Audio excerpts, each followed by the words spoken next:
better learn to govern our passions, Star Trek.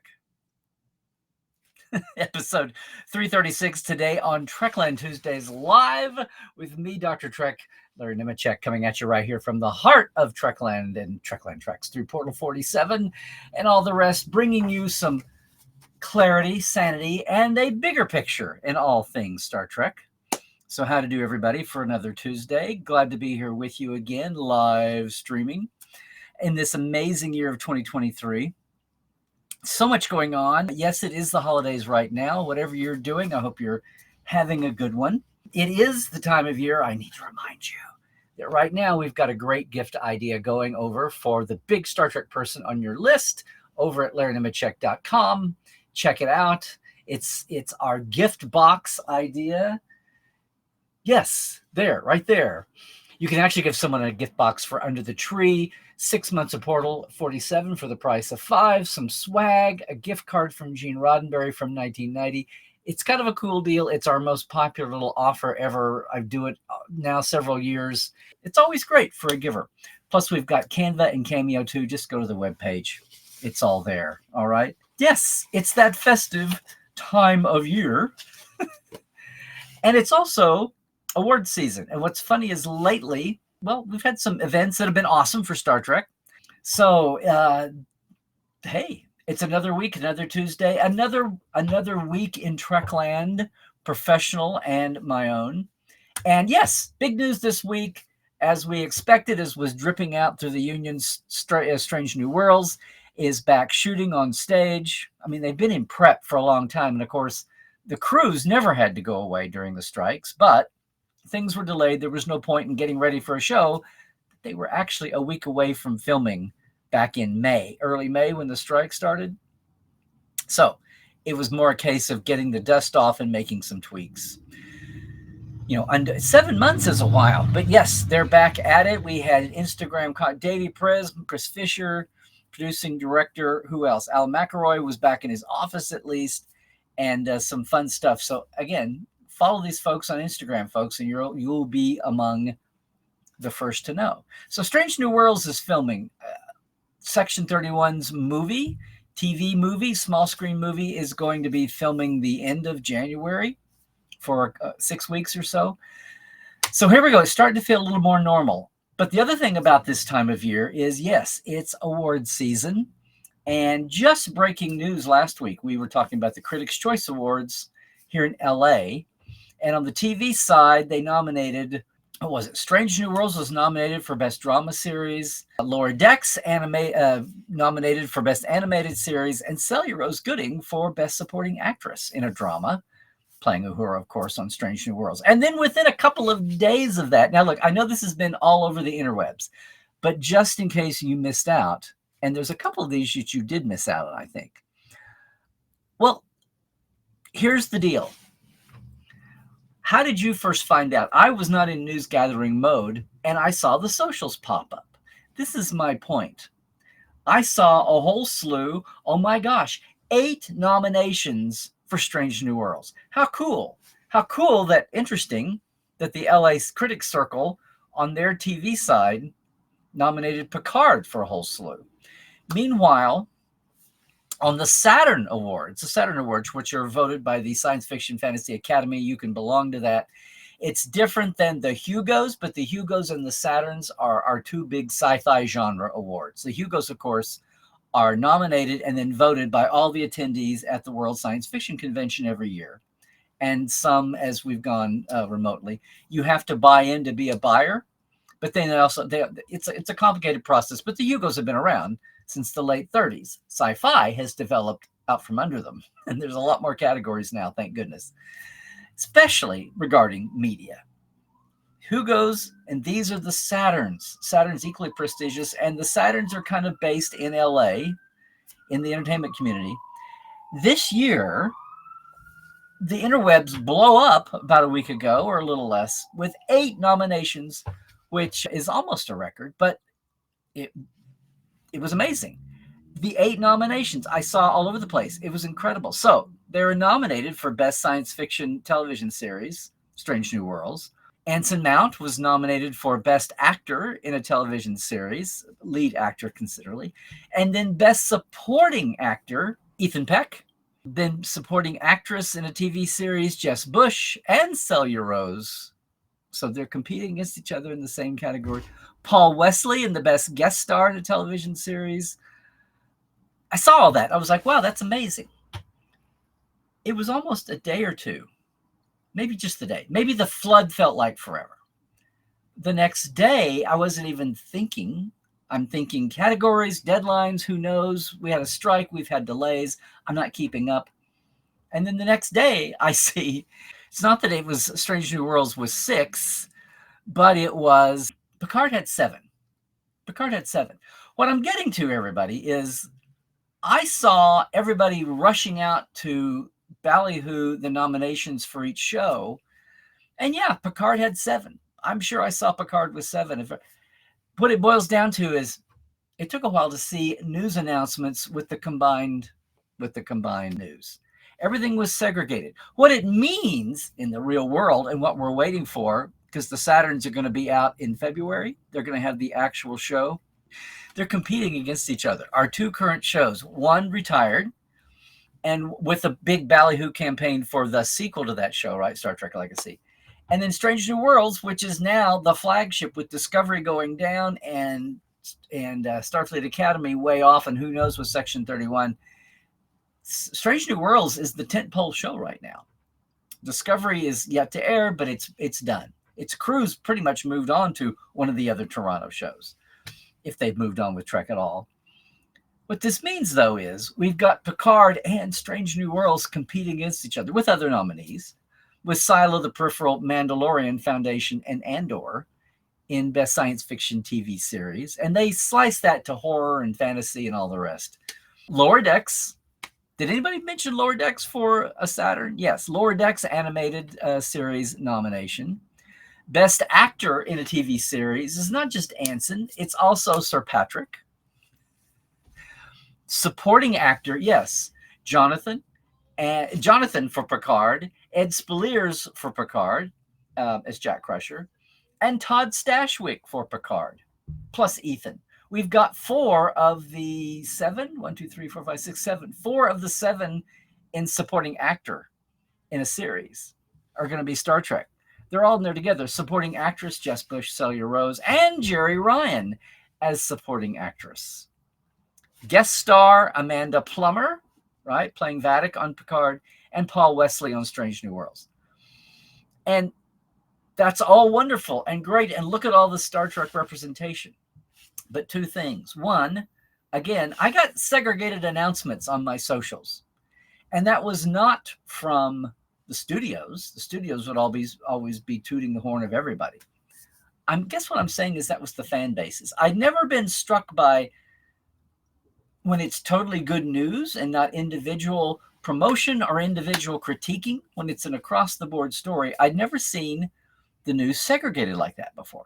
And it got me to thinking. I'd been totally in the thrall of the Picard ballyhoo for their nominations, and then to find out Strange New Worlds. Or was it the other way around? I'm just saying everything was segregated. What's amazing to me is at the end of the day, I finally saw the news, and congrats to Paul and Mike and Darren and their team, that the Star Trek The Motion Picture Director's Edition 4K edition was just nominated for the best 4K home media release against Adventures of Baron Munchausen, Exorcist 50th Anniversary, Cujo, John Wick Chapter 4, Needful Things, and To Live and Die in L.A. I mean, come on. Just give it to Motion Picture already. I hope the voters know what an amazing... I mean, of all of these other titles, I don't know if anybody knows that this release, as it continued to be tweaked over the years, fundamentally changed everything we've ever said about it for 40, 50 years, including myself. It's like the not just the motion picture that we wished we'd seen in December 79 and all these years. It's like a brand new movie. I know that sounds ridiculous, but in many ways, it's like a brand new movie, because everything you used to say about it, everything you used to kid about it, is a moot point. It's amazing. It's amazing. Just make sure when you're watching it on streaming or whatever, whenever you see it, that you're getting the 4K director's edition and not even the one that released a couple years ago, not even the one that released 20 years ago, director's edition. No, it's this greater conversation in the midst of all this yay and hoopla and celebration. It threw me because I was remembering back in the Passion Point, and here's our title, kids. In fact, by the way, I hope you remember your line from The Wrath of Khan, Dr. McCoy. You must learn to govern your passions. They will be the death of you. We're talking about the Genesis device, the first wave of emotion. And of course, Spock and McCoy are falling on the big screen, are falling into their little niches, and it was fun to watch big screen again. Those monster maroons are looking just lovely. But as weird as it sounds for me to say that to fandom, of course you're passionate about Star Trek. Of course, we would not be here 60 years later if people every step of the way from day one in the 60s, if first fandom on through the 70s and the 80s and the 90s and if people had not been passionate, if fans had not been passionate about Star Trek, because it meant so much to them, because it gave them a window on the world, it gave them what the real world wasn't giving them, whether that was politically and socially, and yes, Star Trek has always been woke, if you want to word it that way, and also individually. What they got from the character of Spock, what they got from the diversity they saw on screen, what they got from what they perceived all the different characters brought from the original crew all the way through. Everybody has been able to take so much from Star Trek. And yeah, if you just want to be there with your adventure, rip-roaring times and mind-bending ideas and depictions of future tech, whatever it is, all the ways that have been documented that people talk about why they love Trek. But what that means, the bottom line is, whatever it is that's got you hooked, or hooked your parents, or is hooking your kids right now, or your grandparents, whatever it was, it would be nothing without passion. We all have our favorites. We all have favorite books, favorite movies, TV shows, songs, bands, what creators of any kind. And we like them, and life moves on. We move away. People moved away from Star Trek for life. A lot of them have circled back now. A lot of them have got a second generation, a third generation they're responsible for, and they want to sit down and return the favor. They want to pass it on. But the common line here is passion. But I'm going to quote another classic line, even all the way back to Trouble with Troubles. Lieutenant, too much of anything, even love, is not always a good thing. And the reason I get into this was I had a little tripwire when I saw these awards come through the social media sphere, the social media filter. And different fans basically trumpeting, screaming with joy about the nominations of their show, and no follow-up, no mention of the other show. Now, I don't want to be making a mountain out of a molehill here. But there have been times, be careful what you wish for, Lieutenant, you may get it. There have been times here when the great comeback from the dark days of just Discovery and the controversy of the week and dropping the F-bomb on Picard, all the disappointments that a lot of fans felt, the fans who were thrilled to have the shows variously, both, either one, had a hard time putting up with those fans who, and I don't mean obvious bots and obvious trolls, but the people who had criticisms. Now, as long as it was civil, it's all valid. And some people did, yes, get over the top. This is the story of the last, 6 years now, about to be 7. I would always try, up until the very nth degree, to defend those people. I won't defend uncivil behavior. I won't defend hate. But because if nothing else, you want to have a conversation, you want to shut it down. Now, look, this is a tone that's out in the real world. It's in politics. God, it's even infected our passions, though, like sports, like our sci-fi, like our Star Trek. People have forgotten, or we've had a generation raised who are not that civil, or we've had a quick generation, all of us, thrown into the ways of social media, and bridging what we would never do face to face pops out online. But I will say, though, that a ton of people who have problems, disagreements, criticisms just aren't. They might be better face to face, and they might not be as adept at expressing themselves in words. Not to excuse the most egregious of the behavior, but that's a human thing. The point is, it's Star Trek, and in our neck of the woods, it wouldn't have happened if people weren't passionate about it. And again, I'm excluding the 5 to 10% of everything online that came from a bot or a troll. Somebody paid, wherever they were coming from, Macedonia or some corner of St. Petersburg or wherever they were coming from. Because a lot of people are passionate. And the last few years, the passion has turned positive. People have been positively raving about Anson Mount and all of his crew on Discovery and for a spinoff. Yay. And then people have been so passionate about what Terry Matalas, happy birthday, belated Terry from Monday, what Terry and the crew wound up doing, evolving Picard, starting in the second season and even in third season, with giving people, well, they gave themselves what they wanted to see. It just so happened that aligned with what so many people wanted to see. Not only giving a memorable 10-episode season, but setting up what everybody dubs hashtag Star Trek Legacy, to the point where, of course, there are movements, there's hashtagging, there's campaigns to bring Legacy back. And that's awesome. It's so awesome that the whole tilt of Star Trek and its fandom, for the most part, has flipped over to being positive, considering where we started 5-6 years ago. And again, a lot of that is just heartfelt disappointment, rustiness at seeing Star Trek, sophistication. We've seen the reaction to the animated series flop too, from just skepticism to a little wobbly to, oh my God, people are in love with Lower Decks. And now that your Christmas gift is coming back. Yeah. Prodigy on Netflix starting Christmas Day. So there's been an evolution here. And I'm not saying get rid of the passion. And I'm not saying I'm signing up with Spock on this, heaven forbid. And not saying that I'm giving up on my dear Dr. McCoy's position in things.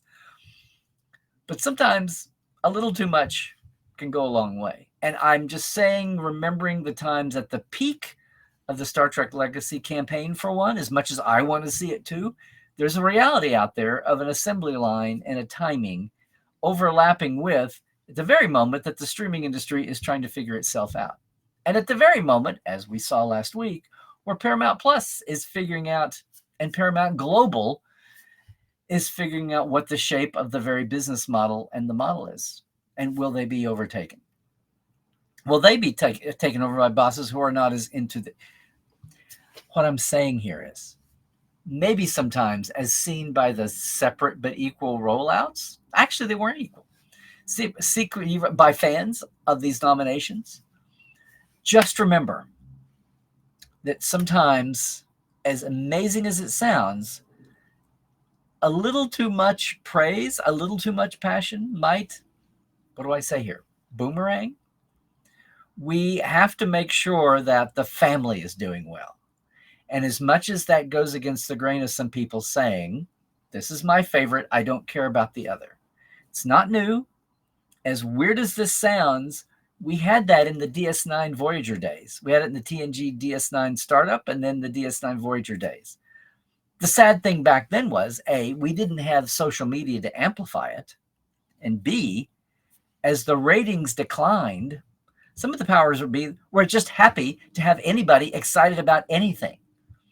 But yeah, there was a little bit of division there. It didn't feel quite as animated. And I'm just going to say that's without the amplification of social media. That was more one-to-one personal meetings. And then, yeah, in your written letters and your written fanzines and fan newsletters and club doings and all of that. Old, totally preschool, maybe on a message board pre-social media. You got into those debates. But everything was still slower and low-key, and I know that social media and immediacy 24/7 has amped some of this up.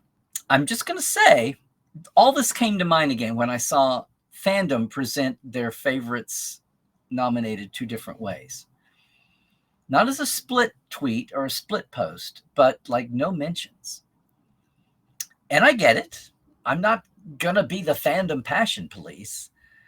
But I'm just saying, remember that there is a whole franchise here. And remember kind of where the world is. And remember that just as it felt like the other day, 2018 and the explosion of Pike and Anson Mount and all things on Discovery, that world is not the world we live in today. So I'm not trying to rebuke at all the legacy campaign. Of course, it's good to let them know. It's good to keep it top of mind. I'm just saying that it's a different world and we've got the rest going here. Same point among the fandom, the Strange New World folks don't need to take it back and reflect it back on the legacy folks. If you're championing one over the other, of course, I would say let's not have a false choice. Let's champion everything. The way I said at the beginning of Discovery, people wanted to take it out and start over. It's like, no, that's not the way it works. If you get rid of Discovery, you've just set back Star Trek for 10 or 15 years. There won't be a plan B. It's not written in the Constitution. Well, heaven forbid, the Constitution looks pretty fragile these days. But there's no law that there will always be a Star Trek. We just lived through 12 years of that, weekly Star Trek especially. It just comes to mind that passion sometimes can get in the way, even though it's a good thing. We just need to keep, when you put the blinders on your passion, all you're channeling is your joy. Just make sure you don't bump into somebody else. Just make sure that you're not, stepping on somebody else's toes. In fact, a lot of you see this behind me every week. I had to pay for it myself. I just ordered a long sleeve. I realized they didn't have a long sleeve version of my hashtag stack. So from TeePublic, got it on sale. I just ordered a long sleeve version. Whoa, there we go. Yeah, I got it on sale, which the sale is back. See the hashtag stack? Oh, look, it's a Trekwell. It's a long sleeve Trekwell. The heart of these hashtags, well, Trekwell is an overall greeting. That was what I came up with. But let me show you something. The hashtag stack here. Some of these, I try to offer them as maybe some solace, maybe some therapy for what is ailing fandom. I never thought of this collectively. They just kind of sprung up as I would talk. When I kind of evolved, and I don't want to be away from it, but when I went away from just a fact checker or a fact recorder or a voice recorder of Star Trek creators, or a canon organizer when we're doing concordances and getting our factoids down, way before the years you could make a whole Twitter account out of it. These are the answers I came up with to nullify people in their passion getting themselves tied up in knots. That to me is the downside of passion. You can be disappointed, you can be heartbroken, you can be angry, you can be anxious. And I don't want to sound too much here like a lesson out of Life Sport Live in the old days with Dr. Ali on Saturday mornings here, but it's a little bit of that. It's a little bit of letting your passion for the thing you love get the better of you at times. So yeah, texture, not trivia. If you are so upset that they got something wrong, well, maybe look at it as nothing is perfect. Nothing is poured out of a plastic mold, whether it's people or situations or historical facts. Maybe you've just watched the exception to the rule. Maybe you just saw the bit that goes against the grain. They say the best drama has a little bit of comedy going the other direction. The best comedy has a little bit of drama and pathos to it. It's not all one or the other. That's what leads us to falsity, whether it's the drama of the moment or maybe even the creation of the universe. Nothing is perfect and uniform in this planet. I know that for sure. But that's a case of, something, it's a safety valve for that passion that otherwise might lead you to really that spectrum of anywhere from anxiety to sadness to grief to anger. The 7 steps of hashtag therapy for Star Trek. I don't know.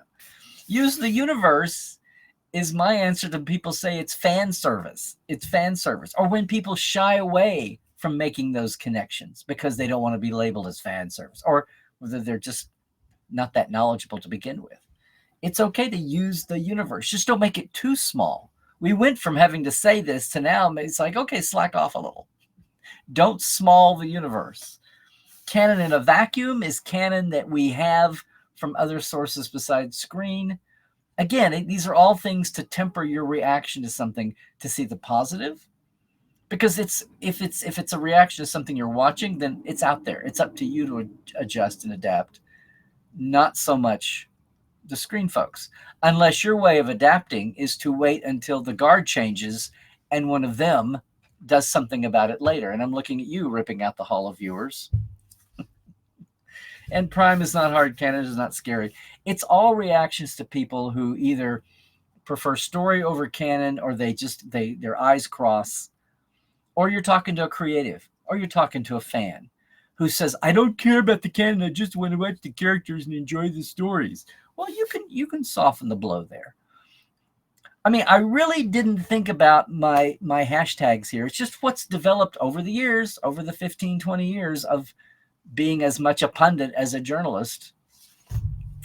And it just struck me thinking about the weird way that I came across the announcements of awards before I went to look for the news story, just watching the wave of excitement hit from social media, that some of those might apply. And now I'm looking at them going, oh, well, these could have been therapeutic tools. I'll have to get Ollie a memo. I don't know. I just saw this, and it's my caution, again, not to dampen anyone's enthusiasm, but just remember that if you have a relentless campaign, we're not in a vacuum here. It's not a one series world, and we're not saving the original series again. It's not a binary choice. It's not X's and O's, pluses and minuses. We're in a multiverse here of series that are in all different time periods, all different approaches and tones, and people are now savvy to see that.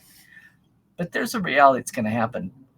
And we're all operating in a new vacuum here where we don't know what the ultimate fate of the streaming shakedown is going to be. So, support your shows, of course. Go fight and campaign for them as much as you can, but don't forget your brothers and sisters. And don't forget that ultimately, this is not one person making a decision. This is not 2 people, 3 people. This is a culture, a financial culture in an evolving pop culture cauldron here, a beaker of what's happening. The way it always is. I would just say that we have so many more chances and opportunities for dramatic podcasts, for one-off streaming TV movies. We have short series. We could have lab theater again with short treks. It's a much more diverse world, and we should be thankful that we've got those kind of options, and not as much ironclad business model of what a series is, and it's either a series or a movie. We've got the choices and the options now. So have your passions. Just it might be time, Dr. McCoy, to learn to govern them. And meanwhile, of course, keep celebrating everything that you love in a healthy way. All right. Hey, everybody, that's going to do for today. Sometimes you never know where these ideas are going to come from. And I was just so struck by the way I learned about the Saturn Awards from completely different camps. It was funny. But I do want to remind everybody that, yes, I needed a long sleeve Trek Well shirt. Misspoke. But the TeePublic sale across all of TeePublic stores, you should go look. You might see something else. But our Trekland TeePublic shop, the sale, the 35% off sale is going through December 18th. But tomorrow, for everybody watching live, tomorrow, December 13th, is the last guarantee day to get it before Christmas, if that's a thing for you. And just to remind everybody, they don't just have t-shirts. It's not just t-shirts and hoodies and all that. I mean, they have, we've got computer covers. That's what this is. It's a great prop too, by the way. And of course, not just the hashtags. Here's a Trekland Treks. If you've ever been on the Treks and you want to, no, they've got things like they've got there's the drinking game from Life Support Live. They've got these travel mugs. That's cool. Everything is on sale. They have papers and stickers and magnets and all that. They have tote bags. They have these cute, yay, Trekland Trick. They have these cute pillows. I have a few things here. But it's all good. We don't have to carry anything. It's all, on demand, the way the modern world is. But again, the TeePublic sale on all the stores, not just mine, is through the 18th. But the get it by Christmas deadline is tomorrow, Wednesday the 13th. All right. I just want to say hi to all the folks watching us later, not live, on YouTube. Glad to have you with us there. And if you enjoyed what I'm talking about, if any of this strikes a nerve, rings a bell, please leave a comment. Love to see you there. And of course, subscribe. Ring the bell, do all the things. Now, if you ever get the chance, and as we move into the holidays, maybe you've got some time on a Tuesday, check us out live right here. And you can comment with the live stream folks right here at the time. And speaking of those live stream folks, a lot of them are our, yes, very supportive Patreon folk, our TTL club. Want to give them a shout out. Diana Hopkins, Robin Wilson, Lawrence Todd, Anne-Marie Siegel, Justin Porteous, Glenda Bruton, Chris Jiggins, Pranakasha Productions, Comedy Forecast, and Andrew Jazemski. And also we've got our live wires. You'll see what I mean. Robert McLean, Byron Bailey, J.R. Poole, Halbert Gunnjonsson, Alan Hoensi, Dave Gregory, Tobias Rex, Donna S. Runyon, and Kay Sushevsky. Yeah, Patreon. You can go and support creators that are doing projects or just on an ongoing basis. Myself, moi, since I started it, I've got a very simple Patreon. It's just $5 and $10. Thank you for the shout outs. And I'm about to sit down and do another batch of first generation Portal 47 backstage creatives interviews as the little extra perk for the $10 folk. Of course, you can do more if you like. Just let me know. It's patreon.com/Trekland Live. We're coming down. Well, we're at mid-month. They do that at the end of the month. They collect it. And we've slowly been growing our little empire here at Trekland Media. So much appreciated to all of our Patreon folk. And as it gets to the holidays, think about coming to LA, where 90% of Star Trek's been filmed. Well, the location sites are around too, and they're just as cool as going to like the film stages for the original series, soon to be next gen, up in Ticonderoga. That licensed tour, very awesome. But all of these folks that are outdoors, all these sites that are other buildings from original series onward are awesome to go to too. I have a panel. It's called Beyond Vasquez. There's a lot more besides Vasquez Rocks. TreklandTreks.com.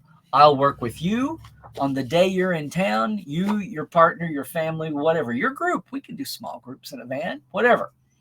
When it's your time, get with me in advance. We will work it out. Your customized away mission. 4 stops, a quick lunch. I will pick you up, handle all the details, and it'll be an awesome day, including your cosplay, including your photography, whatever you want to do. All right.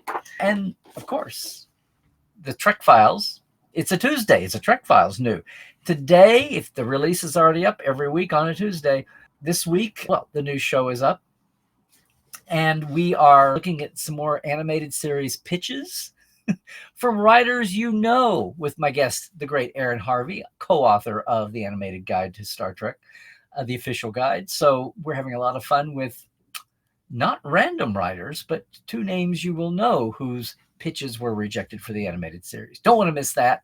On Facebook, anywhere your podcasts are caught is the Trek Files, but the documents are on our Facebook page. All right. So if you're leaving us now, just thank you. Here's where you can catch me, Larry Nemecek on Twitter, X still, Larry Nemecek's Trekland. Again, subscribe on YouTube, also Instagram, and Facebook still. And Portal47.net. I have a simple Patreon because I just say if you want to help support what we're doing, just jump in with the Portales and deep dive yourself a whole new degree and join Portal47.net. Those gift ideas, Santa won't mind if you get yourself a present too. You can do a great deal on a 6-month or even a 12-month right now and get some bonus extras too. That's all at the gift at LarryNemecek.com. And as we say goodbye today, I'll just leave you. It's crazy out there. Stay safe as you're holidaying around, okay? Do all the things. Stay woke. It doesn't let up for a moment. Check the sources of what you come across if it seems bizarre. And trek well, everybody.